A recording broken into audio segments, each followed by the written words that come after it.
لا الہ الا اللہ لا الہ الا اللہ www.محبوبالہی.com، جہاں آپ سن سکتے ہیں عارف باللہ حضرت اقدس حضرت مولانا شاہ حکیم محمد اختر صاحب دامت برکاتہ العالیہ کے خلیفہ اور جامع مسجد بیت المکرم کے امام و خطیب حضرت اقدس مولانا شاہ محبوب الہی صاحب دامت برکاتہ العالیہ کے صاحب بیانات۔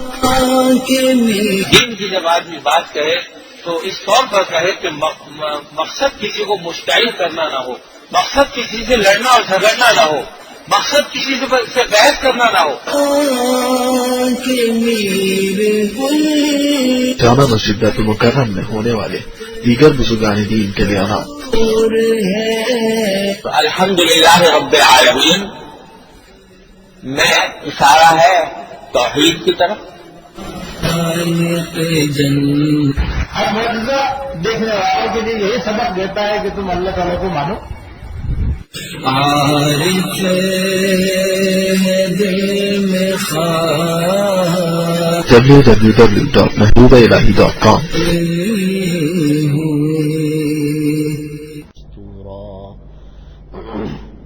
وجعلنا على قلوبهم أكنة أن يفقهوه وفي آذانهم وقرا وإذا ذكرت ربك في القرآن وحده ولوا على أدبارهم نفورا نحن أعلم بما يستمعون به إذ يستمعون إليك وإذ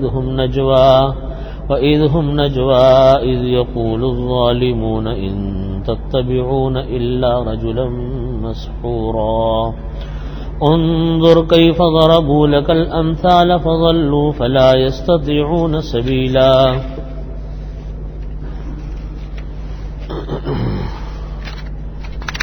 وقالوا أإذا كنا عظاما ورفاتا أإنا لمبعوثون خلقا جديدا قل كونوا حجارة أو حديدا أو خلقا مما يكبر في صدوركم فسيقولون من يعيدنا قل الذي فطركم أول مرة فسينغضون إليك رؤوسهم ويقولون متاه قل عسى أن يكون قريبا يوم يدعوكم فتستجيبون بحمده وتظنون إن لبثتم إلا قليلا۔ بزرگان محترم، برادران عزیز، سورہ بنی اسرائیل چل رہی ہے اور اس صورت میں جو حصہ اس وقت ہم نے پچھلے ہفتے پڑھا وہ بھی اور آج کا جو درس ہے وہ بھی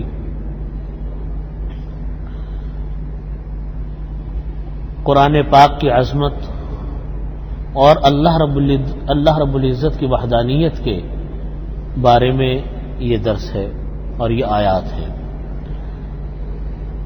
فرمایا کہ وَإِذَا قَرَأْتَ الْقُرْآنَ، جب تم قرآن پڑھتے ہو، جعلنا بینک وبین الذین لا یؤمنون بالآخرۃ حجابا مستورا،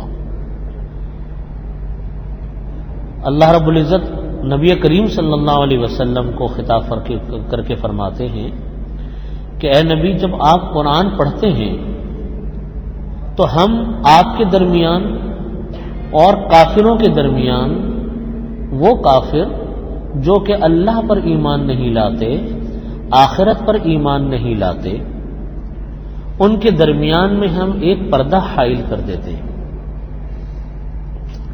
واقعی عجیب بات ہے کہ اللہ جب قرآن کریم پڑھا جاتا ہے، اللہ اور اللہ کے کفار کے اور انبیاء نبی صلی اللہ علیہ وسلم کے درمیان میں اللہ تعالیٰ فرماتے ہیں ہم ایک پردہ حائل کر دیتے ہیں۔ پردہ حائل ہونے کا کیا مطلب ہے؟ مطلب یہ ہے کہ ان کو وہ قرآن سمجھ میں ہی نہیں آتا۔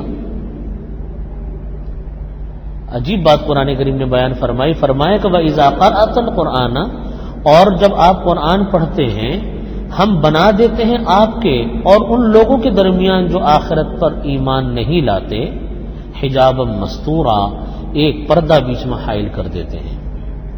وہ پردہ کیا ہے، کیسا ہوتا ہے؟ قرآن کریم نے اس کو فرمایا کہ وَجَعَلْنَا عَلَىٰ قُلُوبِهِمْ أَكِنَّةً ان یفقہوہ وفی آذانہم وقرا، ہم ان کے دلوں پر ایک پردہ ڈال دیتے ہیں کہ وہ اس بات کو سمجھتے نہیں ہیں. وجعلنا علی قلوبہم اکنۃ، ہم ڈال دیتے ہیں ان کے دلوں کے اوپر اکنۃ، ایک غلاف، ایک پردہ، ان یفقہوہ، کہ وہ اس اللہ کے حکم کو سمجھ لیں. اللہ کے حکم کو سمجھنے سے ایک پردہ ڈال دیتے ہیں. وفی آذانہم وقرا، اور ان کے کانوں میں بوجھ ڈال دیتے ہیں. کان میں بوجھ کا مطلب یہ ہے کہ ایک ایسی رکاوٹ ہم ڈال دیتے ہیں ان کے کفر کی وجہ سے کہ ان کے حلق سے بات اترتی نہیں ہے. وَإِذَا ذَكَرْتَ، اور جب آپ ذکر کرتے ہیں، وَإِذَا ذَكَرْتَ رَبَّكَ فِي الْقُرْآنِ وَحْدَهُ، اور جب آپ ذکر کرتے ہیں اپنے رب کا قرآن کریم میں، تنہا ایک اللہ کا ذکر کرتے ہیں، وَلَوْ عَلَىٰ أَدْبَارِهِمْ نُفُورًا، تو وہ لوگ پیٹ پھیر کر بھاگ جاتے ہیں. اللہ رب العزت نے فرمایا کہ دیکھو، کفر کی نحوست یہ ہوتی ہے کہ اللہ کا حکم ہو اور اللہ کے نبی صلی اللہ علیہ وسلم کا حکم ہو، وہ کافروں کو سمجھ میں نہیں آتا، نہیں سمجھ میں آتا. میں نے جیسا پہلے بھی بار بار عرض کیا تھا کہ یہ ایمان بھی اللہ کی نعمت ہے، یہ حقیقت ہے، اس کو ہم لوگوں کا اندازہ نہیں ہم کرتے، اس لیے کہ اللہ رب العزت نے ہم کو ایک مسلمان معاشرے میں اور مسلمان ماں باپ کے گھر پیدا فرمایا. ورنہ پھر کفار کا جو حال اللہ رب العزت بیان کرتے ہیں یہ پرانی باتیں نہیں ہیں. پرانی بات میں پرانا بھی ایسا ہی ہوتا تھا اور اب بھی ایسا ہی ہوتا ہے. تو قرآن کریم میں اللہ تعالیٰ فرماتے ہیں کہ ہم ان کے دلوں پر پردہ ڈال دیتے ہیں. وہ پردہ کیا ہوتا ہے کہ ان کے کانوں میں بوجھ آتا ہے. وہ کان ایسا بوجھ ہوتا ہے کہ بظاہر تو آواز سن رہے ہیں وہ، لیکن اس کا مطلب ان کو سمجھ میں نہیں آ رہا، دل کی بات کی حقانیت تک نہیں پہنچ رہے. اور جب ان کے سامنے اللہ کا ذکر، ایک اللہ کا ذکر ان کے سامنے جب کیا جاتا ہے تو وہ پیٹ پھیر کر بھاگ جاتے ہیں. اللہ کا ذکر سننا ان کو گوارا نہیں ہوتا. آج بھی آپ دیکھیں، میں سب سے زیادہ حیران ان لوگوں کو دیکھ کر ہوتا ہوں، اور میرے خیال میں ہر عقل مند اور ہر ذی شعور ان کو دیکھ کر حیران ہوتا ہوگا کہ جو لوگ آسمانوں پہ تحقیقات کر رہے ہیں، خلاؤں میں جا رہے ہیں، بڑے بڑے ڈاکٹر ہیں، وہ انسان کے جسم کو دیکھ رہے ہیں کہ کیسا انسان کے جسم ایک کارخانہ ہے. اللہ رب العزت نے ایک ایک عضو جو بنایا، ایک ایک عضو، ایک ایک پور انسان کا جو بنایا، وہ ایک ایسا کارخانہ ہے کہ اس کا متبادل ہی کوئی نہیں. انسان کے منہ میں لعاب پیدا ہوتا ہے، وہ ایک جہان ہے. انسان کے جسم میں طرح طرح کی چیزیں اللہ رب العزت نے رکھی ہیں، وہ ایک جہان ہے. ایک مرتبہ ہمارا جانا ہوا سول ہسپتال کے جو وارڈ ہے، جو کہ اس کا ہے کڈنی کا جو وارڈ، وہاں کے ایک بہت بڑے ڈاکٹر ہیں، اور بڑے پاکستان کے بہت مشہور و معروف ڈاکٹر ہیں. انہوں نے ہی مفتی رفیع عثمانی صاحب سے عرض کیا تھا کہ آپ آئیں، اور اعضاء انسانی کی پیوندکاری کے مسئلے پر وہ گفتگو کرنا چاہتے تھے. تو خیر ان کا وارڈ کا بھی معائنہ کرنا تھا. دیکھا انہوں نے بتایا کہ دیکھیں جی یہ گردہ ہے، کہنے کو اتنا سا گردہ ہے، چھوٹا سا. کہتے اس گردے کے اندر اتنی رگیں ہیں کہ ان رگوں کو اگر آپ زمین پر پھیلائیں اور ایک دوسرے سے جوڑیں تو کراچی سے حیدرآباد کے آنے جانے کا چکر لگا لیں، اتنے سے گردے کے اندر. کہتے ہیں کہ ہم ڈائلیسس، جب خدا نخواستہ کسی آدمی کا گردہ فیل ہوتا ہے، ڈائلیسس کرتے ہیں، خون کے اندر سے یہ سارے زہریلے مادے نکالے جاتے ہیں، اور ڈائلیسس کرنے کے بعد بھی ہم مختلف اس کو پھر بھی اس کا پورا وہ صحیح طریقے سے وہ علاج اس کا ہو نہیں پاتا. تو ان کا کہنا یہ تھا کہ کہنے کو تو ہم ان کا کوئی متبادل گردہ بھی لگا سکتے ہیں، یعنی ہم اگر چاہیں کوئی متبادل گردہ بنا لیں اور متبادل گردہ لگا لیں.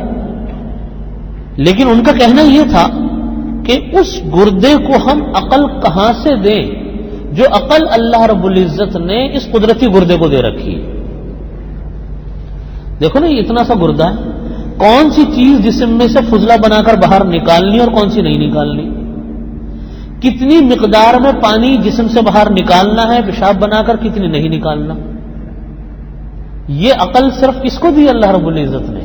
گردے کو دی، دیکھو تو پورا کمپیوٹر لگا ہوا ہے اس کے اندر، لیکن انسان کی نظروں میں نہیں ہے۔ کہتے ہیں ہم گردہ لگا لیں، لیکن وہ کتنا پانی سک کرے گا؟ سارا جسم کا پانی نکال کے باہر پھینک دیا تو آدمی ختم ہو جائے۔ زہریلے مادے نکالنے ہیں، کون سا زہریلا مادہ نکالنا ہے، کون سا نہیں نکالنا، یہ تو اللہ تعالیٰ نے اسے قدرتی گردے سے کام لیا ہوا۔ ہم تو مزے سے انسان زندگی گزارتا ہے، پتہ بھی نہیں چلتا۔ کہتے ہیں اس لیے کوئی حل ہی نہیں ہے اس کا۔ آنکھیں ہیں، ایک ایک چیز کو اٹھا کر دیکھ لیں، ایسی ایسی نعمتیں ہیں۔ میرے والد صاحب کا بھی آنکھ کا آپریشن ہوا پچھلے دنوں، کئی آپریشن ہوئے ان کے عرصے میں، تو اس وقت ان چیزوں کو دیکھا ہم تو واقعی یعنی انسان کو اپنا رونا بھی آتا ہے کہ انسان اتنا ناشکرا ہے، اتنا ناشکرا ہے کہ شاید کبھی توفیق بھی نہیں ہوتی شکر کرنے کی، کسی ایک نعمت کا بھی شکر کر دے۔ ڈاکٹروں نے بتایا کہ جی آنکھ کا پردہ اکھڑ گیا، ریٹینا ڈیٹیچ ہو گیا۔ اچھا جی وہ کیا ہے کہ وہ اخبار جو اخبار ہوتا ہے بالکل پتلے کاغذ پر، اس اخبار کو آپ 10 مرتبہ مزید اور پتلا کریں، جو اتنی باریک جھلی ہو جاتی ہے جو انسانی آنکھ سے دیکھی بھی نہیں جاتی۔ یہ ہے روشنی کا پردہ جو انسان کی آنکھ کے اوپر یہ پیچھے چپکا ہوا ہے۔ اگر وہ اپنی جگہ سے ہٹ جائے انسان کی آنکھ کے اندر روشنی نہیں رہتی، یعنی یوں کہا جائے بلا مغالطہ کہ پھونک مارو تو پردہ پھٹ جائے۔ ایسا پردہ ہر انسان کی آنکھ میں اللہ رب العزت نے لگا رکھا، جو اتنا باریک ہے اس کے اندر جو ٹانکے لگائے جاتے ہیں وہ انسانی آنکھوں سے دیکھے ہی نہیں جاتے۔ اب آپ اندازہ کیجئے کہ یہ ایک ایک نعمتوں کو اگر آپ اٹھا لیں اللہ رب العزت کی، ہاتھوں کی، ٹانگوں کی، جسم کی، گردوں کی، انسان کی عقل حیران ہے کہ اللہ رب العزت نے انسان کو کیا کارخانہ دیا، کس طرح انسان کھاتا ہے، کس طرح پیتا ہے، کس طرح چلتا ہے، کس طرح سوتا ہے، کس طرح استعمال کرتا ہے۔ تو جب آپ ان بڑے بڑے ڈاکٹروں کو دیکھیں جو ایمان والے نہیں ہوتے، اب آپ جب بڑے بڑے سائنسی تحقیقات پر کام کرنے والوں کو دیکھیں جو بڑے تعلیم یافتہ ہیں اور اللہ تعالیٰ کی قدرت کاملہ کا صبح شام مشاہدہ کرتے ہیں کہ خلا ہے، آسمان ہے، ان کائنات ہیں، ان کے نظام ہیں، اور مختلف لائنوں پر ریسرچ کرنے والے لوگ، انہوں نے دنیا کا ہر علم حاصل کر لیا، نہیں پہچانے تو خدا تعالیٰ کی وحدانیت کو نہیں پہچان سکے کہ اس سارے کائنات کا خالق کون ہے، سارے کائنات کا مالک کون ہے۔ یہ ساری چیزیں خود بخود بن گئی، اتنی عقل اتنی فہم خود بخود آ گئی، کیسے ہو سکتا ہے؟ ان کا متبادل تیار کرنے کے لیے فیکٹریوں کی فیکٹریاں لگیں تو ان کا کہیں متبادل کوئی بنتا ہے، وہ بھی جس طرح کا بنتا ہے آپ جانتے ہیں کس طرح کا بنتا ہے۔ ان کا متبادل کوئی بنا کر تو دیکھیں کہ متبادل کیا ہوتا ہے، کیسے بنتا ہے۔ آنکھ کیا متبادل بنا لیا انسان نے، ٹانگیں کیا متبادل بنا لیا انسان نے، اور جو متبادل لگتا ہے وہ کس حد تک اوریجنل ہوتا ہے، کس حد تک انسان کی ضرورت کو پورا کرتا ہے، نہیں کر سکتا کوئی۔ تو دیکھیے اللہ کی قرآن کریم نے اسی کو فرمایا کہ یہ لوگ جو نہیں دیکھ پا رہے، آسمانوں پہ کام کر رہے ہیں، خلاؤں میں جا رہے ہیں، سمندر کی تہ کے اندر جا کر دیکھ رہے ہیں کہ کیسے خدا کی مخلوقیں پل رہی ہیں، کیسے خدا کی جتنی مخلوق وہ ہے جو سمندر میں پل رہی ہے، اللہ کی مخلوق ہے، جن کو ہم نے نہ کبھی دیکھا نہ کبھی سنا، پل رہی ہے، ان کو بھی اللہ رزق دے رہا ہے، ان کو بھی وہ پال رہا ہے، ان کی بھی ضروریات پوری ہو رہی ہیں۔ سب کچھ پڑھ لیا، سب کچھ جان لیا، لیکن اس کے پس پردہ جو حقیقت ہے وہ یہ ہے کہ ان سب کا ایک خالق ہے، مالک ہے، اس کو نہیں انسان پہچان پایا۔ تو بتائیے اس تعلیم نے انسان کو کیا دیا؟ کوئی ملا انسان کو تعلیم سے؟ کچھ نہیں، سوائے اس کے کوئی تعویل نہیں کہ اللہ تعالیٰ نے ان کی آنکھوں کے آگے پردے کر دیے ان کے گناہوں کی وجہ سے۔ یہ گناہ اتنی خطرناک چیز ہوتی ہے کہ انسان کو بعض اوقات حق بات کے قبول کرنے سے روک دیتی ہے، اتنی بڑی۔ چنانچہ اس کا تجربہ آپ یوں کر کے دیکھو کہ بعض اوقات جب انسان زیادہ گناہوں میں ملوث ہو جاتا ہے یا زیادہ گندے کاموں کے اندر لگنے لگتا ہے تو دل نماز سے اچاٹ ہونے لگتا ہے، دل تلاوت کلام پاک سے اچاٹ ہونے لگتا ہے، الٹے سیدھے شیطانی خیالات دلوں کے اندر آنے شروع ہو جاتے ہیں، آتے ہیں۔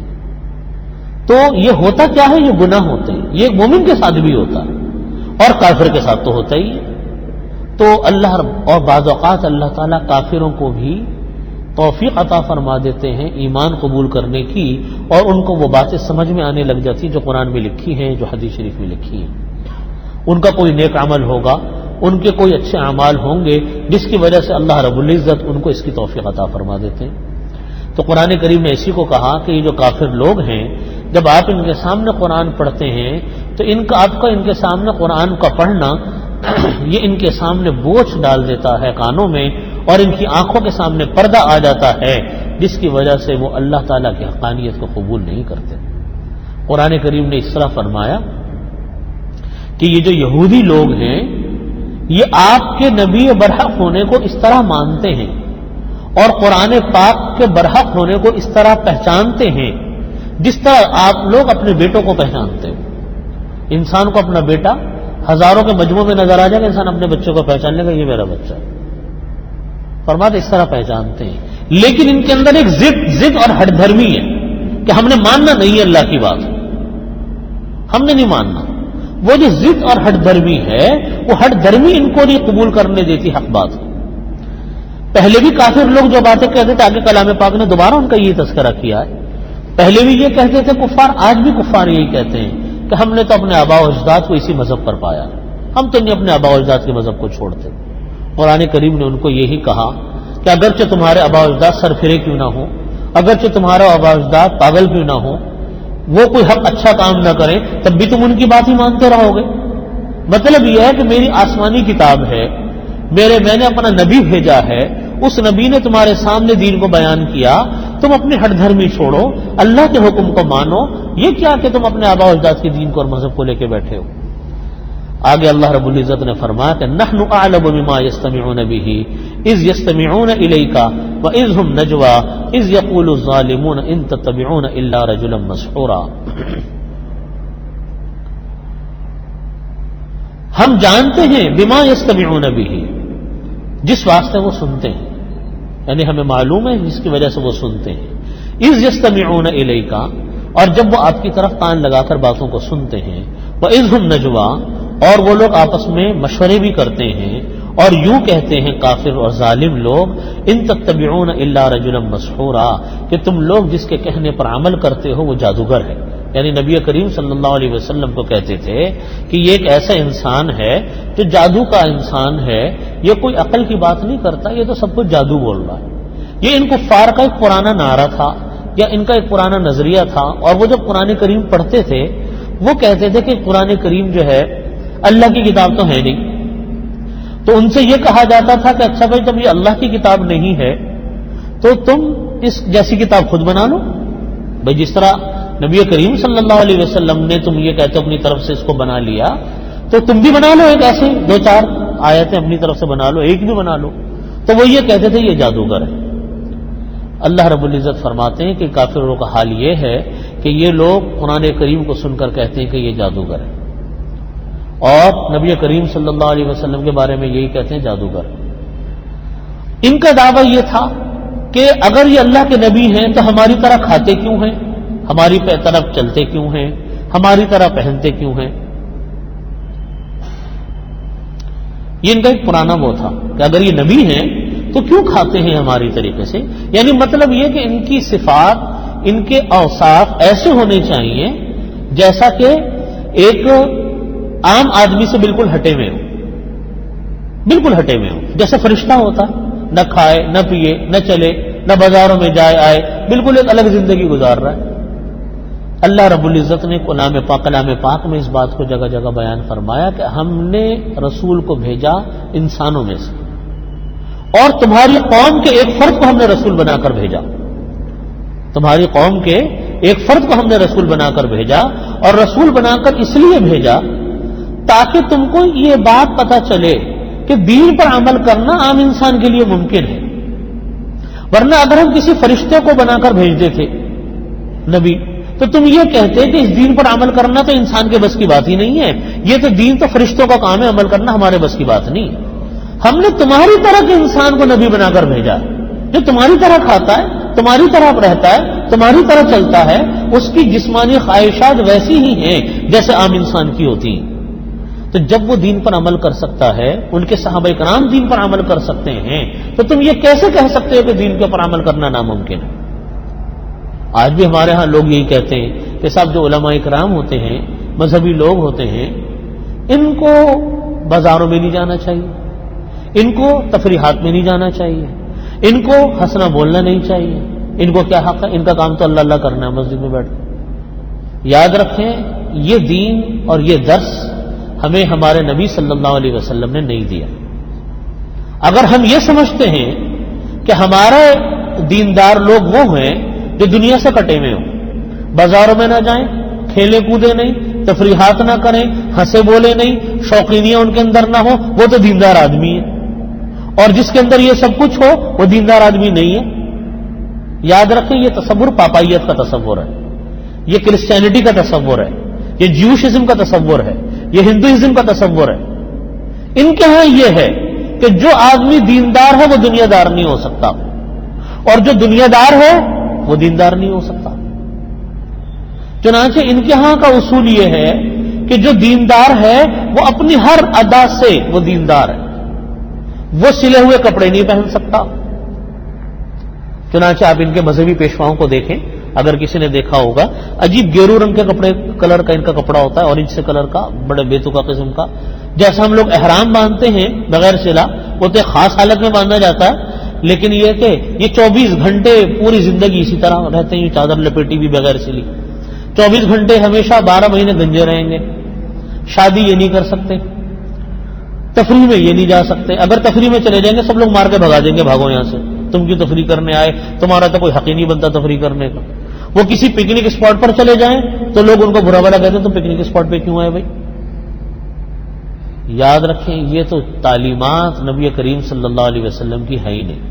ہمارے ہاں جو یہ تصور ہے نا کہ مذہبی لوگ، دیندار لوگ یہ گھومنے کیوں چلے گئے، یہ ہزبول کیوں رہے ہیں، یہ اچھے کپڑے کیوں پہنے ہوئے ہیں، یہ تفریحات میں کیوں پھر رہے ہیں، یہ ہمارے ہاں تصور وہاں سے آیا، ہندوازم سے، بدھزم سے، کرسچینٹی سے۔ اس لیے ہم لوگ اپنے ان مذہبی لوگوں کو کہتے دیکھو بھائی یہ مذہبی ہو کر یہاں سمندر پہ گھوم رہا، یہ مذہبی ہو کر فلانے تفریح گاہ پہ آیا ہوا ہے، کیا جرم کر لیا اس نے؟ آ گیا باسن میں انسان ہے، کوئی جانور تو نہیں ہے۔ اللہ کے نبی صلی اللہ علیہ وسلم نے جو ہم کو دین دیا، اس دین کے اندر نبی کریم صلی اللہ علیہ وسلم نے ہر طرح کے کام کو کر کر دکھلایا، شادیاں بھی کر کے دکھلائی، تجارت بھی کر کر دکھلائی، ملازمت بھی کر کر دکھلائی، تفریح بھی کر کر دکھلائی، سفر بھی کر کر دکھلایا، سیاست بھی کر کر دکھلائی، ہنسے بولے بھی، تفریحات بھی کی۔ ہمیشہ اپنی ازواج مطہرات میں سے کسی کو سفر میں ساتھ رکھتے تھے، ہمیشہ ساتھ رکھتے تھے۔ اگر عورت کو باہر نکالنا ناجائز ہوتا تو نبی کریم صلی اللہ علیہ وسلم کبھی اپنے ساتھ بیویوں کو ساتھ نہ لے کر چلتے، لیکن آپ صلی اللہ علیہ وسلم کا معمول تھا سفر میں ساتھ ہوتی تھی۔ خود ام المومنین حضرت عائشہ رضی آج ہمارے ہاں کا ایک تصور یہ بھی ہے کہ دیندار ہونے کا مطلب یہ کہ عورتوں کو گھوٹ کے رکھ دو گھروں کے اندر، ان کو جھانکنا ہی نہ دو باہر۔ یاد رکھیں، ہمیں اللہ کے نبی سے زیادہ اگر ہم کوئی 2 قدم آگے بڑھائیں گے ہم کوئی دینداری کا کام نہیں کریں گے۔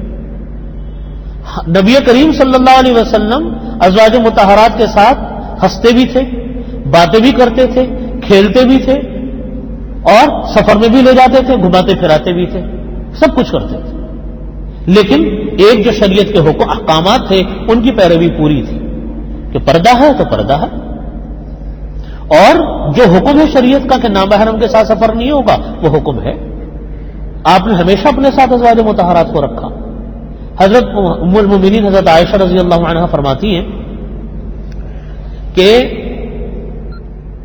آپ صلی اللہ علیہ وسلم کے ساتھ میں جاتی تھی مسجد نبوی کے، آپ کا گھر جو تھا حضرت ام المومنین رضی اللہ عنہا کا مسجد نبوی کے اندر دروازہ کھلتا تھا، بالکل مسجد نبوی کے ساتھ۔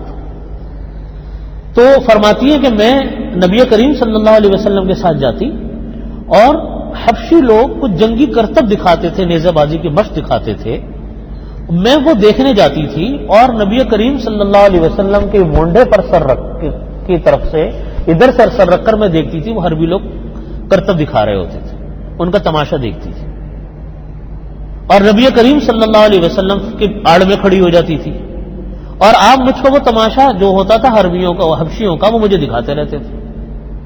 فرماتے تھے کہ آپ تو اس کو دیکھ کر دل بھر جاتا تھا، کیونکہ آپ کے لیے تو اس کے اندر کوئی دلچسپی کی چیز نہیں ہوتی تھی، لیکن فرماتی ہیں کہ میں بہت کم عمر تھی جب میری شادی ہو کر آئی ہوں، تو آپ اندازہ کرو، وہ فرماتی ہے کہ آپ اندازہ کرو کہ ایک نوجوان لڑکی ان کرتب کو دیکھنے کے لیے کتنی دیر تک کھڑی رہی ہوگی، یعنی بہت دیر تک کھڑی رہی ہے، اور پھر بھی آپ صلی اللہ علیہ وسلم نہیں ہٹے ان کے لیے اور ان کو وہ تماشے دکھاتے رہے۔ اس جگہ محدثین نے استدلال کیا کہ اگر کوئی انسان اپنی بیویوں کو لے کر کسی تفریح میں چلا جائے اور وہاں اس کو تفریح کروائے جو جائز حدود کے اندر ہو، تو اس کے اندر کوئی گناہ کی بات نہیں ہے۔ ہاں، حدود جائز ہونی چاہیے، ناجائز حدود نہیں ہونی چاہیے۔ آتا ہے روایات کے اندر، حضرت ام المومنین حضرت عائشہ رضی اللہ عنہا ایک مرتبہ سفر میں جا رہے تھے، جاتے ہوئے نبی کریم صلی اللہ علیہ وسلم نے پوچھا، ایک گھاٹی میں سے گزرے، وہاں کوئی دوسرا ایسا نامحرم نہیں تھا سفر کے دوران، پوچھا کہ عائشہ تم میرے ساتھ دوڑ کا مقابلہ کرو گی؟ تو فرمانے لگی کہ ہاں میں کروں گی۔ اب دوڑ کا مقابلہ ہو رہا، اللہ کے نبی ہیں صلی اللہ علیہ وسلم اور ام المومنین ہیں حضرت عائشہ رضی اللہ عنہ، اس گھاٹی میں دوڑ کا مقابلہ ہوا۔ فرماتی ہیں کہ میں جیت گئی کیونکہ میرا بدن ہلکا تھا، بھاری بھرکم نہیں تھی۔ اگلی مرتبہ پھر بات آئی گئی ہو گئی، پھر اب کبھی اور سفر پہ ہم گئے، فرمانے لگی، پھر آپ نے پوچھا کہ عائشہ دوڑ کا مقابلہ کرو گی؟ آپ نے فرمایا کہ ہاں، یعنی ہم دونوں نے دوڑ لگائی تو میرا بدن بھاری ہو چکا تھا اس لیے میں ہار گئی اور آپ جیت گئے۔ یہاں محدثین نے لکھا ہے کہ دیکھو، کہنے کو تو اللہ کے نبی کو بہت کام ہے، کوئی کم کام ہے اللہ کے نبی کے، لیکن یہاں وہ جو اپنی بیوی کے ساتھ اتنا وقت لگا رہے ہیں، اپنی بیوی کے ساتھ اتنا وقت گزار رہے ہیں، در حقیقت یہ بھی حقوق العباد ہے۔ جہاں عبادت، نماز پڑھنا عبادت ہے، قرآن پاک پڑھنا عبادت ہے، وہاں آپ اپنی بیوی کو وقت دے رہے ہو، اپنی بیوی کے ساتھ کھیل تفریح کر رہے ہو، حقوق العباد ہیں، یہ بھی ثواب ہے کیونکہ اللہ کے نبی کی سنت ہے۔ تو یہ سمجھنا کہ صاحب اب ہم دیندار ہو گئے، اب عورتیں تو گھر کے اندر مکفل ہو گئی، اب وہ باہر نہیں جھانک سکتی، وہ کوئی اور مخلوق بن گئی، یہ بالکل جاہلانہ تصور، یہ سنت کا تصور نہیں۔ سنت کا تصور یہ جو میں آپ کے سامنے عرض کر رہا ہوں کہ موقع ہوا ان کو بھی تفریح میں لے کر گئے، ان کو بھی دکھایا، ان کو بھی گھمایا۔ رات کو حدیث بخاری شریف کے اندر آتا ہے لمبا واقعہ کہ نبی کریم صلی اللہ علیہ وسلم نے، حضرت عائشہ رضی اللہ عنہ مروی ہے اس واقعے کی، کہ آپ نے فرمایا کہ عائشہ میں تم کو کہانی سناتا ہوں۔ اب دیکھو کہانی جو ہے کہانی ہوتی ہے نا جی، جیسے ہمارے ہم بچے جب چھوٹے ہوتے ہیں کہانی کی کتابیں پڑھتے ہیں اور بچے ایک دوسرے کو کہانیاں سناتے ہیں۔ اب آپ صلی اللہ علیہ وسلم نے حضرت عائشہ رضی اللہ عنہ راوی ہیں، بخاری شریف کے اندر یہ حدیث شریف آتی ہے، 11 عورتوں کی کہانیاں سنائی کہ 11 عورتیں ایک مرتبہ جمع ہوئی، انہوں نے ہر ایک نے اپنے اپنے شوہروں کے قصے سنائے، کہانی ہے، اور وہ آپ کو بڑی فصیح و بلیغ کہانیاں ہیں۔ آپ نے وہ کہانیاں سنائی، حضرت عائشہ رضی اللہ عنہ نے کہانیوں کو روایت کیا، زبردست کہانیاں ہیں۔ تو بتلانے کا مقصد یہ ہے کہ دیکھو یہ گھریلو زندگی ہے، اور یہ گھریلو زندگی اسی طرح ہے جیسا کہ ایک انسان کی نیچر ہے، ایک انسان کی طبیعت ہے، ایک انسان کی خواہش ہے، ایسی۔ دیندار ہونے کا یہ مطلب نہیں ہے کہ اب اس کی گھریلو زندگی جو ہے وہ بالکل آسمانی زندگی بن گئی جس کے اندر ہنسنے بولنے کا کوئی رواج نہیں رہا، یا آپ ہیں تو آپ اس کو دین سے باہر سمجھو، نہیں، یہ بات نہیں ہے۔ اس لیے علماء کرام نے لکھا ہے کہ کوئی انسان اگر اپنی بیوی بچوں کو وقت دیتا ہے، کوئی انسان اگر اپنی بیوی کو وقت دیتا ہے، کوئی انسان اگر اپنے بچوں کو وقت دیتا ہے، ان کے ساتھ ہنستا ہے، ان کے ساتھ بولتا ہے، ان کو تفریح کرواتا ہے، ان کو خوش کرتا ہے، یہ بھی عبادت کا اندر داخل ہے، کیونکہ یہ حقوق العباد ہے اور افضل الحقوق ہیں، افضل حقوق ہیں، افضل کہ آپ اپنے سب سے قریبی انسان کا کون ہے؟ اپنی اولاد ہی تو ہے، ماں باپ، بہن بھائی، بیوی بچہ، اور کون ہے انسان کا سب سے قریبی؟ ان کے حقوق کا اتنا پاس کیا جائے کہ واقعتاً کہ آپ یہ سمجھیں کہ ہاں بھائی جو ان کا حق تھا میں نے ادا کیا، یہ افضل حقوق ہیں اور یہ حقوق العباد سے ان کا تعلق ہے، اور یہی اسلام کی شان ہے، یہی اسلام کا امتیاز ہے، اور نبی کریم صلی اللہ علیہ وسلم کی سنت طیبہ بھی یہی ہے کہ میں نے جیسا آپ کو واقعات سنائے اس طریقے کے واقعات پیش آتے رہے نبی کریم صلی اللہ علیہ وسلم کے۔ تو بتلانے کا مقصد یہ ہے کہ یہ سارے ہاں ہونے چاہیے جائز حدود کے اندر، ناجائز حدود کے اندر نہ ہو۔ یہی امتیاز ہے یہی اعتدال ہے. یہی اعتدال جب ہوتا ہے یہ اسلام کی شان ہے. حد سے زیادہ انتہا پہ جانا اور حد سے زیادہ نیچے چلے جانا، جو سنت سے یا تو آپ اوپر چلے جائیں یا سنت سے آپ نیچے چلے جائیں، یہاں سے خرابیاں پیدا ہوتی ہیں. جتنا سنت ہے اس سے زیادہ نیک بننے کی کوشش کرو گے، بے دینی پھیلے گی. سنت ہے اس سے نیچے چلے جاؤ گے تو بے دینی پھیلے گی. یاد رکھیں، ایک مشہور مغربی مفکر ہیں آنسٹائن کا جملہ یہ ہے، وہ یہ کہتے ہیں کہ ہر چیز کی زیادتی اس کی ضد کو پیدا کرتی ہے. جملہ بڑا یاد رکھنے کا ہے. ہر چیز کی زیادتی اس کی ضد کو پیدا کرتی ہے. دین میں زیادتی ہوگی. زیادتی کا کیا مطلب ہے؟ دین کے اندر بینچ مارک کیا ہے؟ اعتدال کیا ہے؟ سنت.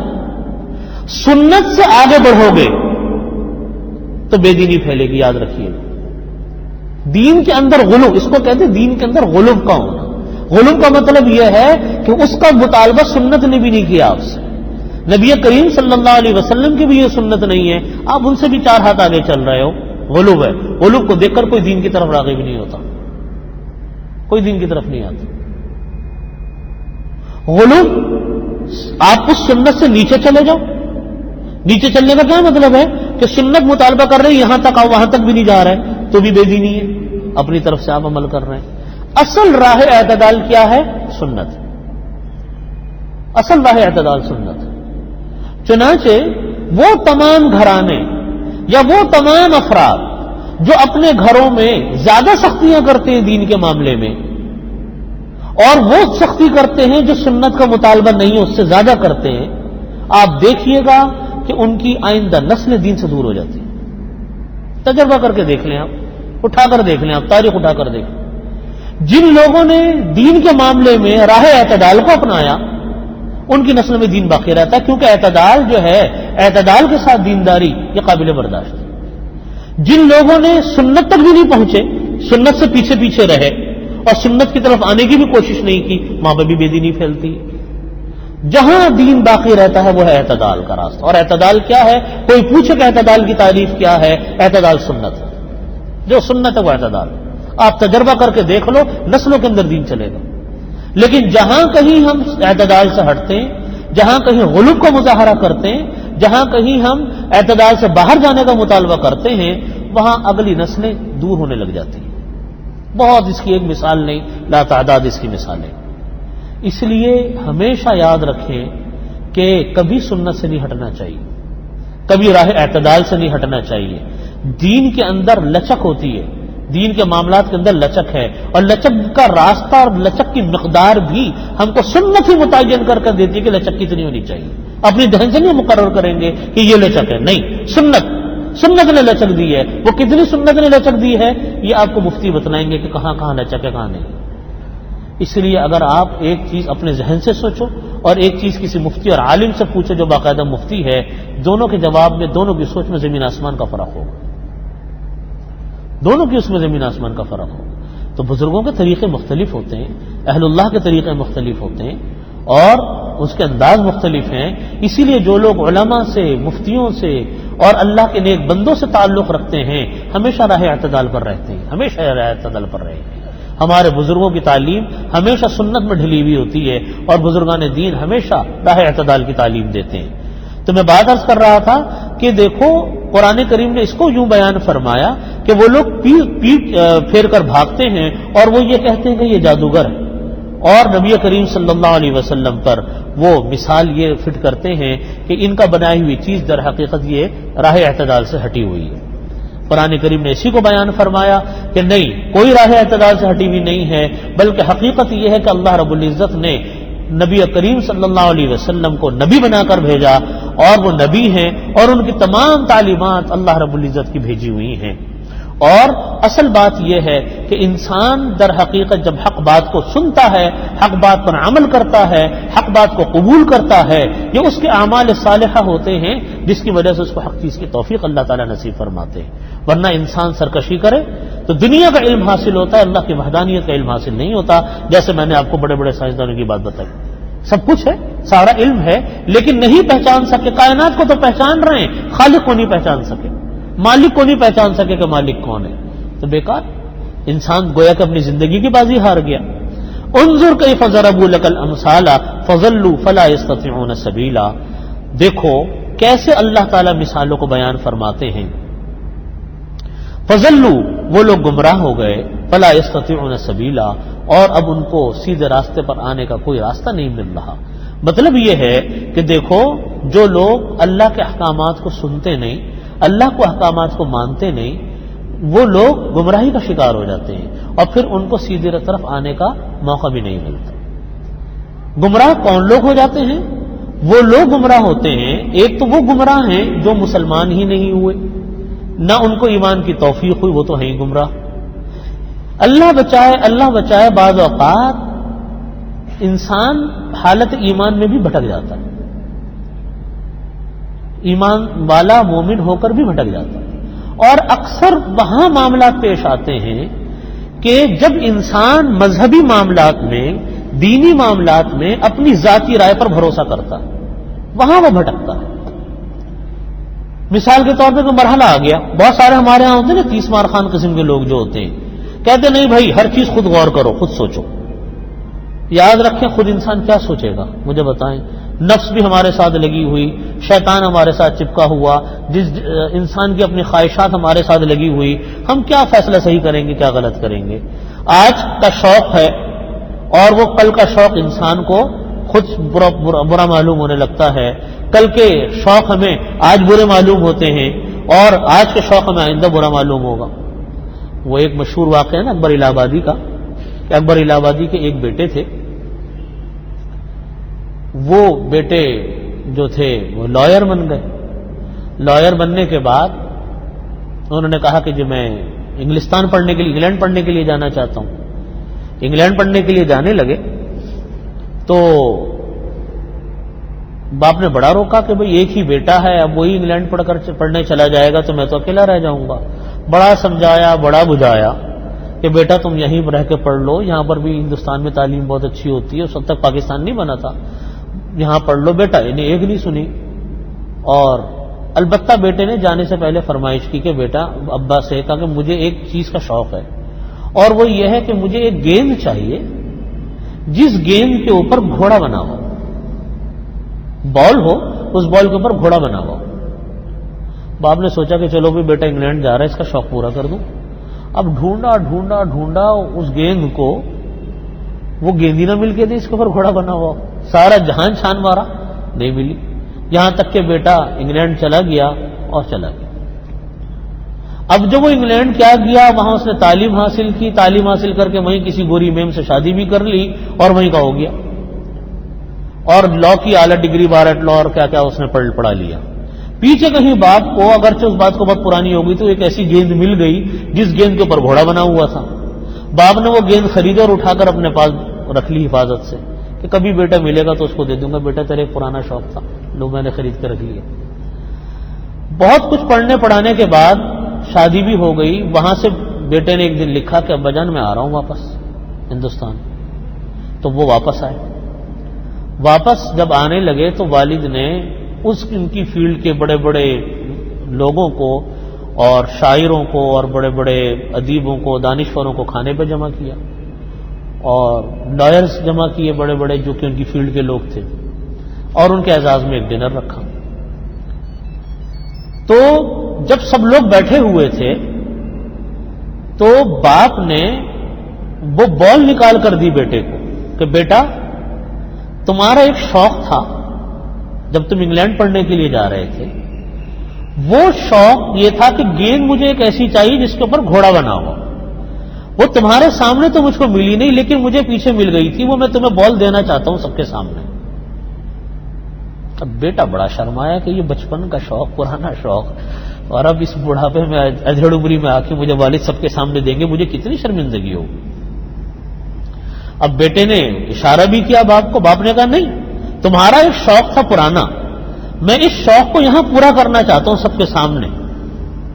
بیٹے نے بہت منع کیا کہ اب بجانا بس اب وہ پرانی بات ہو گئی، وہ شوق بھی ختم ہو گیا۔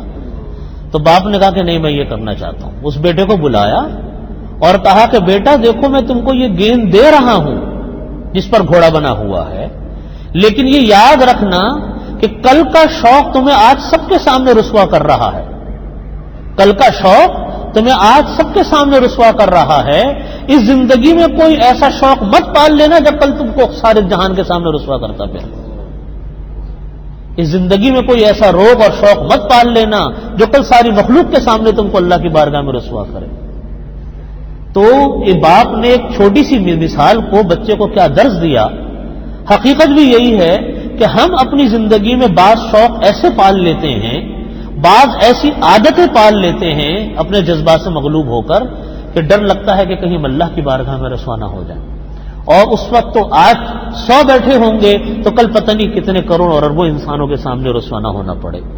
تو اس کا جملہ بڑا عجیب تھا اکبر الہ آبادی کا کہ بیٹا اپنی زندگی میں کل کا شوق تم کو آج رسوا کر رہا ہے، کہیں اس زندگی میں ایسا روگ نہ پال لینا جو کل تم کو ساری مخلوق کے سامنے رسوا کرتا پھر. تو بات یہی ہے کہ ہم بعض اوقات جذبات سے مغلوب ہو کر، اپنی خواہشات سے مغلوب ہو کر، اپنے جذبات سے مغلوب ہو کر ایسے کام کر لیتے ہیں جو ہمارے لیے باعث شرم ہوتے ہیں.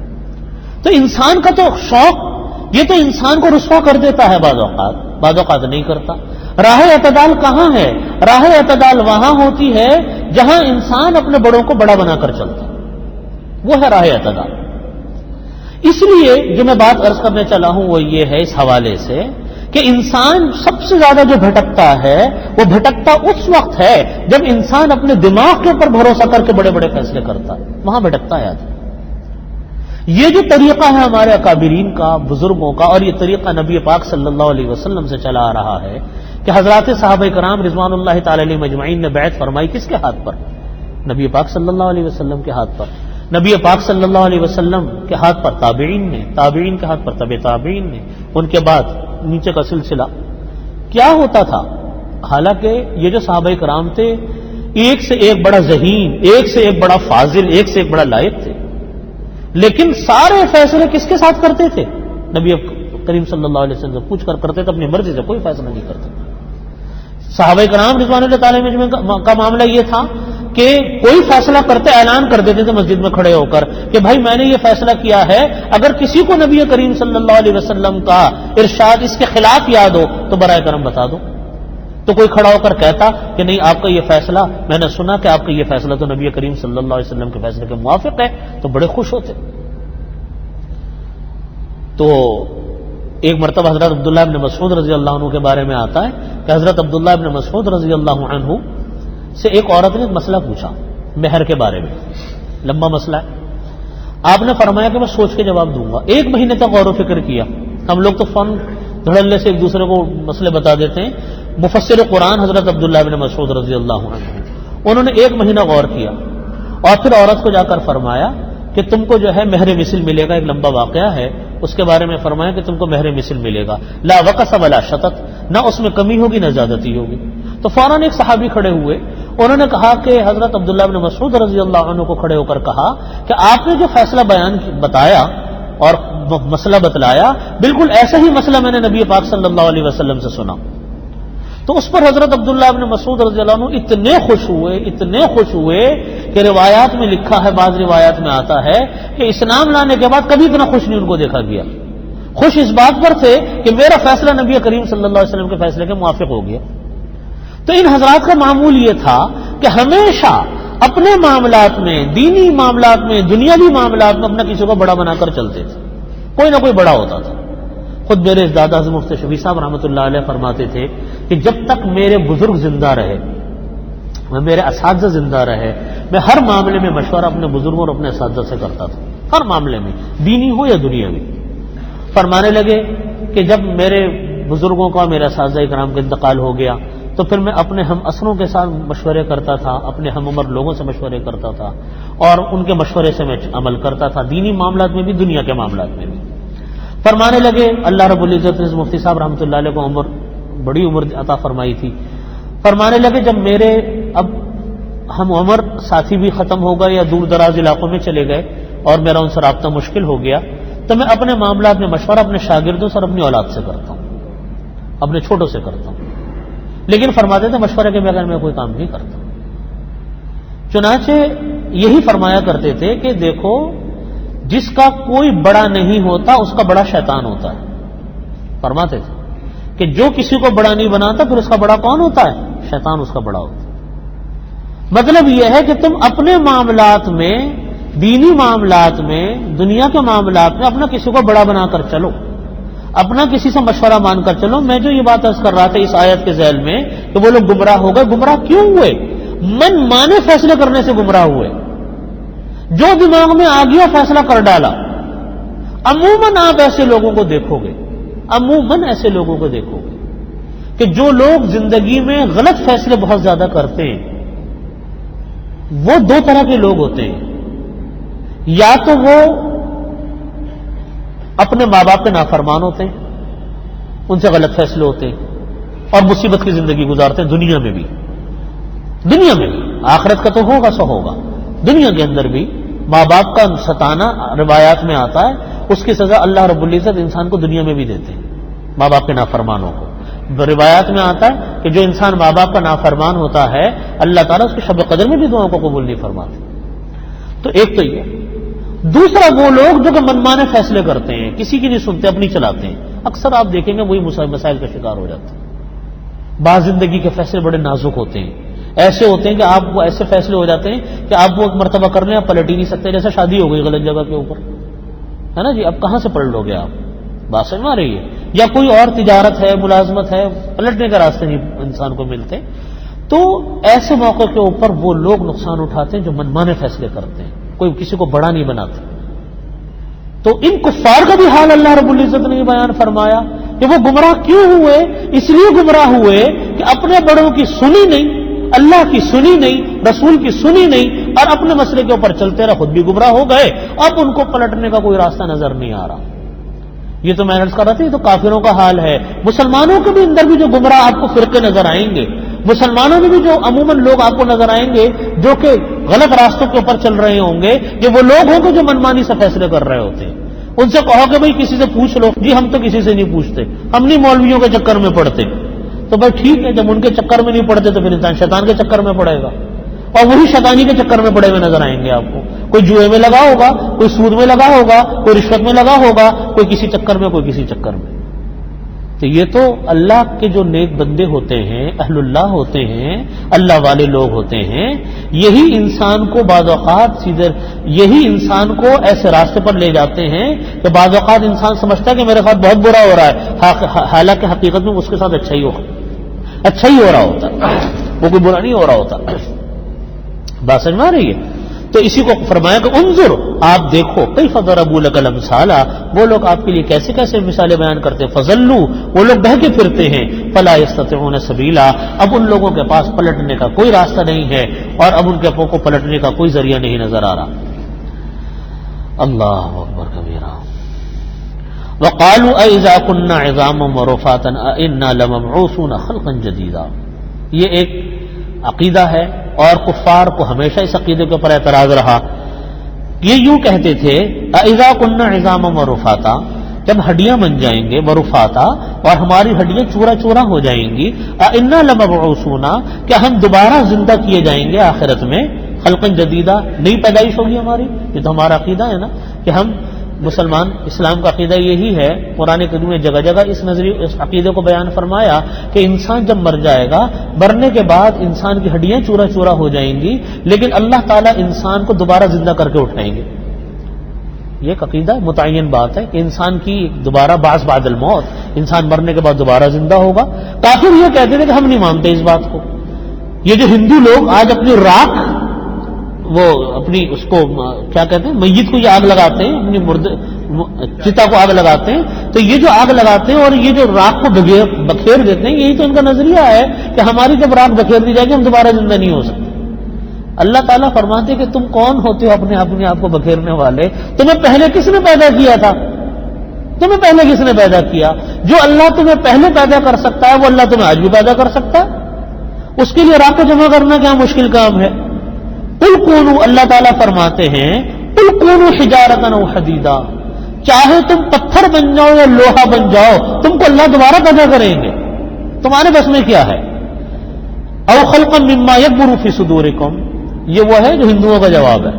اللہ رب العزت فرماتے ہیں یا تمہارے دل میں کوئی مشکل سے مشکل صورت تمہارے ذہن میں آئے کہ کہ میں یوں بن جاؤں تو میں بچ جاؤں گا دوبارہ زندہ ہونے سے. ان کا نظریہ یہ ہوتا ہے نا کہ اگر ہم راکھ بن گئے, پہاڑوں پر بکھیر دیے گئے, تو ہم دوبارہ اکٹھے نہیں ہوں گے, اکٹھے نہیں ہوں گے تو دوبارہ زندہ نہیں ہوں گے, زندہ نہیں ہوں گے تو ہمیں دوزخ میں نہیں ڈالا جائے گا, ہم اللہ کے عذاب سے بچ جائیں گے. اللہ تعالیٰ فرماتے ہیں کہ کیا بات ہے. اور خلقا مما یکبر فی صدورکم, جب کوئی خلقت ایسی مشکل سے مشکل اپنے دل میں سوچ لو جو تمہارے ذہن میں ناممکن ہو, وہ بھی سوچ لو اور ویسے بن جاؤ, تب بھی اللہ تعالیٰ تم کو دوبارہ زندہ کریں گے, تم کہاں سے بچ جاؤ گے. فَسَيَقُولُونَ مَن يُعِيدُنَا, ان قریب وہ کہیں گے کہ من یعیدنا, ہم کو دوبارہ کون زندہ کرے گا.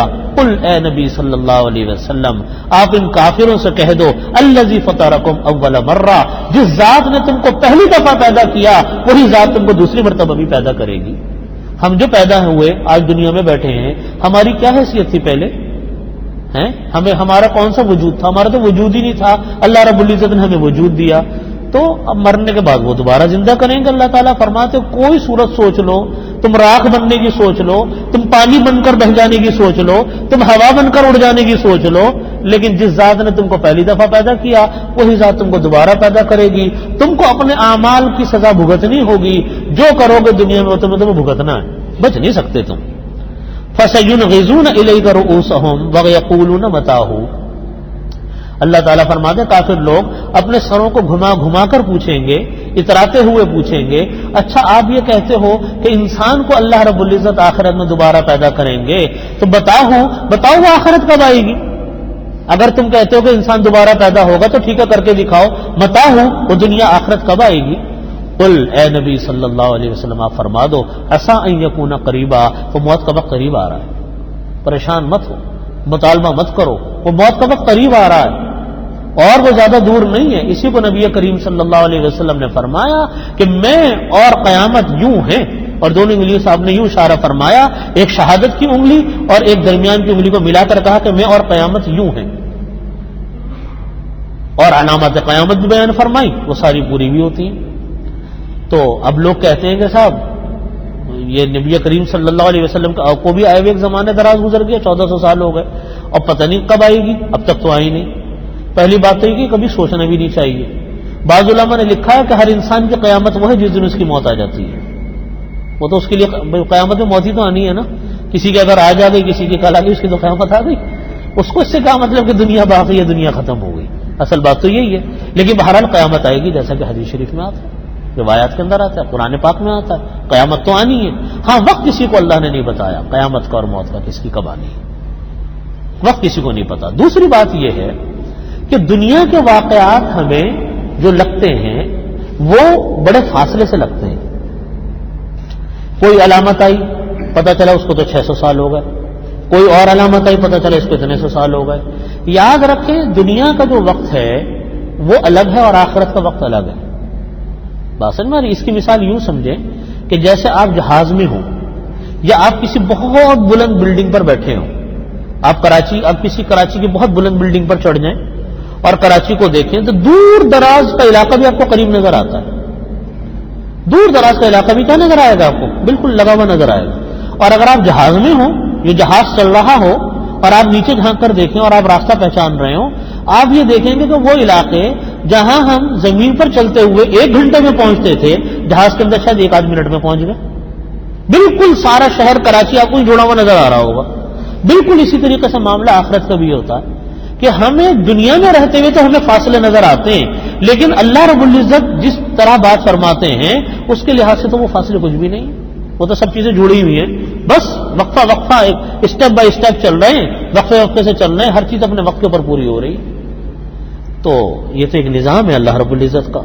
اللہ رب العزت فرماتے ہیں کہ فَسَيُنْغِضُونَ إِلَيْكَ رُؤُوسَهُمْ وَيَقُولُونَ مَتَاهُ قُلْ عَسَىٰ أَن يَكُونَ قَرِيبًا, فرمایا کہ ان قریب ان کو معلوم ہو جائے گا کہ اس کا وقت جو ہے قریب ہے. دوسری بات یہ ہے کہ دنیا کا جو سال ہوتے ہیں وہ عالم برزخ کے 1 دن کے برابر ہے. خود قرآن کریم میں آتا ہے کہ اللہ رب العزت نے جو آخرت میں جو عالم برزخ کا 1 دن ہوگا وہ دنیا کے 50 سال کے مطابق برابر ہوگا. بعض جگہ پر آتا ہے 1000 سال کے برابر ہوگا. تو اس کا مطلب یہ کہ دنیا کے اوقات وہ در حقیقت الگ ہیں اور آخرت کا معاملہ وہ بالکل علیحدہ ہے. یوم یدعوکم فتستجیبون بحمدہ وتظنون ان لبثتم الا قلیلا. اللہ قیامت کا حال بیان کیا. یہ ساری دنیا کی زندگی سوچنے کی ہے یہ آیت جو آگے آ رہی ہے. اللہ تعالیٰ ہم سب کو اس پر غور کی توفیق عطا فرمائے. دیکھو فرمایا اللہ رب العزت نے کہ یوم یدعوکم، جس دن اللہ تم کو یوم آخرت کی بات بیان فرما رہے ہیں، قیامت کے دن کی، روز حساب کی، کہ جب اللہ تعالیٰ ساری مخلوق کو جمع فرمائیں گے نا، اس دن اللہ تعالیٰ پکاریں گے ساری مخلوق کے کہ آؤ. تو ساری مخلوق دوڑتی ہوئی اللہ تعالیٰ کی بارگاہ میں پہنچ جائے گی. جتنے انسان دنیا میں پیدا ہوئے آدم علیہ السلام سے لے کر قیامت تک، جتنے انسان پیدا ہوئے سب یوں بھاگتے ہوئے آ جائیں گے. سمجھ میں آ رہی ہے؟ اچھا، یوم یدعوکم، جس دن کہ وہ تم کو پکارے گا، فتستجیبون بحمدہ، تم لوگ اللہ کی حمد کرتے ہوئے اللہ کی بارگاہ میں پہنچو گے. سارے انسان کھڑے ہوں گے، اللہ کی بارگاہ میں پہنچیں گے. وتظنون، یہ ہے سننے کی بات، یاد رکھنے کی بات. وتظنون، اور تم لوگ یہ گمان کرو گے، ان لبثتم الا قلیلا، کہ تم تو دنیا میں بہت تھوڑی دیر ٹھہرے تھے. وتظنون، اور تم لوگ یہ گمان کرو گے کہ تم دنیا میں بہت تھوڑی دیر ٹھہرے تھے. ہم بڑے خوش ہوتے ہیں کہ ہماری عمر 60 سال ہو گئی صاحب، ہم 80 سال کے ہو گئے، ہم 50 سال کے ہو گئے، اور دنیا میں ہم نے یہ کر لیا، دنیا میں ہم نے وہ کر لیا. جب آخرت میں پہنچیں گے تو آخرت میں پہنچنے کے بعد پوری دنیا کا قیام، پوری دنیا میں رہنا، یہ ہم کو چند ساعتیں معلوم ہوگا. انسان یوں کہے گا، بات دوسری جگہ پر آیات میں یوں آتا ہے کہ یوں کہے گا کہ اللہ ہم تو دنیا میں ایک دن ہی آدھا دن ٹھہرے تھے. یعنی پوری دنیا کا قیام انسان کو ایک دن بھی نہیں محسوس ہوگا. اب اس دنیا کے لیے ہم کتنے حرام کام کرتے ہیں، ہے نا. انسان وہاں جا کر سوچے گا کہ یا اللہ میں نے اتنے سارے ناجائز کام کیے اللہ کو ناراض کرنے والے، حالانکہ دنیا میں تو ہم ٹھہرے نہیں تھے. حالانکہ یہ دنیا کا قیام انسان کو معمولی محسوس ہوگا. آخرت میں یہ دنیا میں کیا محسوس ہوگا؟ بالکل معمولی سا محسوس ہوگا دنیا کا قیام. یہ بات ہمیشہ یاد رکھنی چاہیے کہ ہم جس دنیا کے پیچھے مرے جا رہے ہیں، جس دنیا کے پیچھے کھپے جا رہے ہیں، جس دنیا کے پیچھے اللہ کو ناراض کیے جا رہے ہیں، اللہ کو ناراض کرنے پر کمر ہم نے باندھی ہوئی ہے، یہ پوری دنیا انسان کو ایک تماشا معلوم ہوگا آخرت کے اندر. اور افسوس کرے گا انسان کہ کاش، ہائے افسوس، یہ دنیا کی زندگی میں نے کیسے برباد کر دی. جیسا آج ہم کو افسوس ہوتا ہے، ہم میں سے پتہ نہیں کتنے کو ہوتا ہوگا کہ آج ہمیں افسوس ہوتا ہے کہ میرا جو پچھلا زمانہ گزرا ہے، کاش اس پچھلے زمانے میں یہ محنت کر لیتا تو آج میں یہ کر چکا ہوتا. ہوتا ہے کہ نہیں ہوتا؟ اب ہمیں یاد آتا ہے لوگ بچپن میں اس طرح کھیلتے تھے، بڑے ہو کر یہ کرتے رہے، اس طرح وقت ضائع کرتے تھے، اس طرح کھیلتے تھے، اس طرح باتیں کرتے تھے، کاش یہ نہ کرتے، کاش وہ نہ کرتے. یہ پوری دنیا کی زندگی انسان کو آخرت میں معلوم ہوگی کہ لو میں نے تو ساری کھیل تماشے میں اڑا دی. حضرت میرے دادا مفتی صاحب رحمۃ اللہ علیہ فرماتے ہیں، اپنے ایک واقعہ بیان فرماتے تھے کہ دیکھو میں بچپن میں جب کھیلتا تھا نا بچوں کے ساتھ، پتہ نہیں کھیل کا نام لیتے تھے، آج کل وہ کھیل نہیں کھیلا جاتا، نام بھی بھول گیا اس کا. تو فرماتے تھے کہ وہ جو کھیل کھیلتا تھا میں ہمیشہ کھیل میں ہار جاتا تھا اور میرے ساتھی جیت جاتے تھے. تو فرماتے تھے کہ میں جب چھوٹا تھا تو فرماتے تھے کھیل میں ہمیشہ پیچھے تھا تو میرے ساتھی ہمیشہ جیت جاتے تھے. فرماتے تھے کہ میں اس ہارنے پہ اتنا روتا تھا کہ بہت زیادہ روتا تھا. اب فرمانے لگے آخری عمر میں فرماتے تھے کہ اب میں اپنے بچپن کے اس رونے کو یاد کرتا ہوں تو مجھے بڑی ہنسی آتی ہے کہ دیکھو میں کیسے بیکار کام میں وقت گزارتا تھا اور اس پر روتا بھی تھا اس کھیل کے ہارنے کے اوپر. پھر فرمانے لگے کہ آخرت میں پہنچ کر انسان اپنی دنیا کی زندگی پر اسی طرح ہنسے گا جیسے میں اب ہنستا ہوں. کہتے ہیں پوری زندگی پر انسان اسی طرح ہنسے گا جیسے میں اب ہنستا ہوں. تو بزرگوں کی تو ہر بات میں ایک سبق ہوتا ہے. حقیقت بھی یہی ہے کہ آج ہم اپنے شوق کو دیکھیں، ہم اپنی محنتوں کو دیکھیں، ہم اپنی کاوشوں کو دیکھیں تو یقیناً کل ہم شرمندہ ہوں گے. کیا یقین ہم کن چکروں میں پڑ گئے، پتہ نہیں کس مصیبت میں الجھ گئے، ہمارے سامنے سے مقصد کیوں فوت ہو جاتا ہے، کیوں نظروں سے اوجھل ہو جاتا ہے. اس پر قائم رہنے کا طریقہ ہی یہی ہے کہ انسان اللہ کے ان احکامات کو پڑھتا رہے، سنتا رہے اور بزرگوں کے پاس، اللہ والوں کے پاس بیٹھے، وہ انسان کو بتاتے رہتے کہ دیکھو منزل یہ نہیں ہے جن جگہ تم الجھے ہوئے ہو، منزل دوسری ہے تمہاری، کہیں تم اپنے منزل سے نہ بھٹک جانا. اس دنیا کے چکر میں، اس پیسے کے چکر میں، دنیا کے معاملات کے چکر میں کہیں اصل منزل نظروں سے فوت ہو جائے اور جو چیز منزل نہیں ہے اس کو منزل سمجھ بیٹھو۔ حقیقت بھی یہی ہے کہ بعض اوقات جب ہم دنیا کے کاروبار میں لگتے ہیں، دنیا کے تم مسائل میں الجھتے ہیں، تو مقصد ہماری نظروں سے اوجھل ہو جاتا ہے۔ ہم اس کو بھول جاتے ہیں کہ موت کا وقت قریب آ رہا ہے۔ انسان سالگرہ مناتا ہے نا، کیک کاٹتے ہیں، دعوتیں ہوتی ہیں، کارڈ چھپتے ہیں، کارڈ پر مبارکبادیں دی جاتی ہیں، ٹھیک ہے نا جی، اور جناب کیا کیا کچھ نہیں ہوتا۔ حضرت مفتی شفیع صاحب رحمۃ اللہ علیہ فرماتے تھے کہ دیکھو سالگرہ، لوگ کہتے ہیں میری عمر کا 1 سال بڑھ گیا، فرماتے تھے کبھی عمر کا سال نہیں بڑھتا، عمر کا سال کم ہو گیا تمہارا، تم کس دھوکے میں پڑے ہو؟ یہ تو تمہارے لیے رونے کا مقام تھا کہ پہلے ایک انسان 50 سال کا تھا، اب اس کی 51ویں سالگرہ ہو رہی ہے، وہ روئے بیٹھ کر کہ میں قبر کے نزدیک پہنچ گیا 1 سال مزید۔ پہلے پچھلے سال میں قبر سے 1 سال دور تھا، اب میں قبر سے 1 سال کیا ہو گیا؟ نزدیک ہو گیا۔ فرماتے یہ کیک کاٹنے کا موقع ہے کہ اپنا محاسبہ کرنے کا موقع ہے کہ میں قبر سے 1 سال نزدیک آ گیا، میں نے کیا تیاری کی، میرے اوپر کتنے حقوق، کتنے فرائض، کتنے واجبات میرے ذمے میں ہیں، اس کو غور کریں۔ یہ بیٹھا وقت کیک کاٹ رہا ہے ملک اور خوش ہو رہا ہے کہ میری عمر بڑھ رہی ہے۔ عمر کہاں بڑھ رہی ہے؟ عمر تو کم ہو رہی ہے، عمر کہاں بڑھ رہی ہے؟ تو فرماتے تھے کہ یہ انسان کی نظروں کے دھوکے ہیں۔ حقیقت یہ ہے کہ ہم اپنے اصل مقصد کو بھول جاتے ہیں، اصل منزل کو بھول جاتے ہیں، نظروں سے وہ اوجھل ہو جاتی ہے۔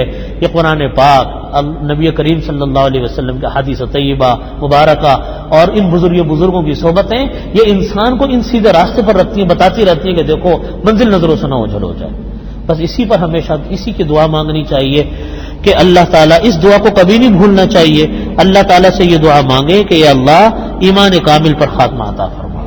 یہ دعا بہت اہمیت کے ساتھ مانگنی چاہیے، ہر اہم موقع پہ دعا مانگنی چاہیے کہ اللہ ایمان کامل پر خاتمہ نصیب فرما، اور اپنی موت سے پہلے پہلے یا اللہ ہم سب کو اپنے ذمے کے حقوق و فرائض کو پورا کرنے کی توفیق عطا فرما۔ دیکھو کسی کا اگر ہمارا قرضہ رہ گیا، حدیث شریف میں آتا ہے کہ قرضہ اللہ تعالیٰ شہید کا بھی معاف نہیں فرماتے۔ شہید جس کے بارے میں آتا ہے کہ خون کا قطرہ گرتا نہیں ہے اس کے گناہ کی مغفرت ہو جاتی ہے، اس کی روح نکلتی نہیں ہے، جنت میں اپنا مقام دیکھ لیتا ہے، فرمایا قرضہ اس کا بھی معاف نہیں ہوتا۔ حدیث شریف میں فرمایا یغفر للشہید کل ذنب الا الدین او کما قال صلی اللہ علیہ وسلم، کہ شہید کے سارے گناہ معاف ہو جاتے، قرضہ معاف نہیں ہوتا۔ قرضہ نمازیں ہیں اگر باقی رہ گئی، روزے ہیں اگر باقی رہ گئے، حج ہے اگر باقی رہ گیا، زکوٰۃ پوری نہیں تھی تو باقی رہ گئی، ان کی فکر کرنے کی ضرورت ہے۔ اللہ تعالیٰ سے یہ دعا بہت مانگنی چاہیے کہ اللہ ایمان کامل پر خاتمہ عطا فرما، اور موت سے پہلے پہلے اپنے حقوق و فرائض سے اللہ تعالیٰ پوری طریقے سے عہدہ برانے ہونے کی توفیق عطا فرما۔ کبھی بھی نہیں بھولنا چاہیے ان چیزوں کو، اللہ تعالیٰ ان باتوں پر عمل کی توفیق عطا فرمائے۔ وآخر دعوانا الحمدللہ رب العالمین۔ اللهم صل على محمد وعلى ال محمد كما صليت على ابراهيم وعلى ال ابراهيم انك حميد مجيد ربنا ظلمنا انفسنا فان لم تغفر لنا وترحمنا لنكونن من الخاسرين اللهم احسن عاقبتنا في الامور كلها واجرنا من خزي الدنيا وعذاب الاخره اللهم انا نجعلك في نحورهم ونعوذ بك من شرورهم اللهم انا نسالك تمام العافيه ونسالك دوام العافيه ونسالك الشكر على العافيه۔ ایمان کامل پر خاتمہ نصیب فرما، موت سے پہلے پہلے یا اللہ اپنے ذمے کے حقوق و فرائض کو ادا کرنے کی فکر عطا فرما۔